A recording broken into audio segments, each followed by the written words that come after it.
একবেলা খাবার দেন, পুরাতন কাপড় দেন। তাও যদি না পারেন এই ভিডিওটি শেয়ার করে বিশ্বর আনাচে কানাচে থাকা মানবিক ভাই বোন পর্যন্ত পৌঁছাই দেন। আজ 15ই রমজান। আমি কথা বলতেছি মাওলানা গোলাম রহমান রব্বানী, প্রতিষ্ঠাতা পরিচালক বেওয়ারিশ মানব সেবা বৃদ্ধাশ্রম। দীর্ঘ 6 বছর ধরে এরকম সমাজের নির্যাতিত, নিপীড়িত, অবহেলিত, আন্ধা আতুর, বেওয়ারিশ, মানসিক ভারসাম্যহীন বৃদ্ধ বাবা মা তাদেরকে আশ্রয় দিয়ে যাচ্ছি। এই পবিত্র মাহে রমজানে আপনারা আপনাদের জাকাত, ফিতরা, সদকা দিয়ে আমার এই নিঃস্ব বাবা মায়েদের জন্য সহযোগিতার হাত বাড়াই দেন। একবেলা সেহরির দায়িত্ব নেন। অনেকে ইফতারের দায়িত্ব নিতে চায়, অনেক সংগঠন আছে ইফতারের দায়িত্ব নিতে চায়। একবেলা সেহরির দায়িত্ব নেওয়ার জন্য তেমন কাউকে পাওয়া যায় না।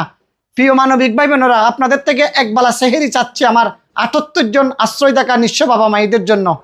প্লিজ দয়া করে আমার এই অবাগা, হতবাগা, জনম দুগুনি বাবা মায়েদের জন্য একবেলা সেহরির ব্যবস্থা করে দেন। একবেলা সেহরির দায়িত্ব নেন। তাও যদি না পারেন, আবারও বলছি, ভিডিওটি শেয়ার করে বিশ্বের আনাচে কানাচে থাকা মানবিক ভাই বোন পর্যন্ত পৌঁছাই দেন।